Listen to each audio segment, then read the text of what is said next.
Hello friends, we are back. I Ayush Anand. Myself Rohit Sharma. Today we are going to discuss difference between trading and investing. Let's start our class. When shares are held for a shorter period of time, it can be a day, a week or a month, it is called trading. There are 4 types of trading.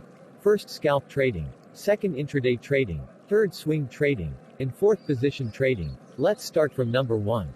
Scalp trading, where shares are held for a few seconds to a few minutes with no overnight session. Second, intraday trading, where shares are bought and sold on the same day. It is the most popular method of trading. Third, swing trading, where shares are held for a few days to a few weeks. Fourth, position trading, where shares are held for a few months. Apart from all these popular methods, there is another method called BTST, that is buy today and sell tomorrow. If you want to make money from trading, you must have the knowledge of technical analysis. Now let's start with investing. Investment means buying stock and hold it for a long term, that is more than 1 year and in some cases more than 3 years. Those who invest are called investors. They tend to hold shares for a longer period of time. For investing in any company, you must have good knowledge of fundamental analysis. Investment market provides return in 2 ways.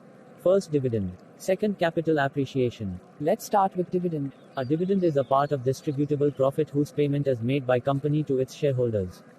However, distribution of dividend is not compulsory to provide by company. Generally, small companies do not prefer to distribute dividend, rather they invest in their company for company's growth. Second is capital appreciation. Capital appreciation means increase in investment value as the share price increases.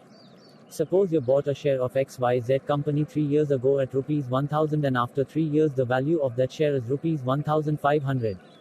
So increment of 500 rupees in your investment is capital appreciation. Capital appreciation is the main source of income in stock market. So that's all for today. Hope you liked our video. If you want more videos on stock market, then do like, share and subscribe our channel now.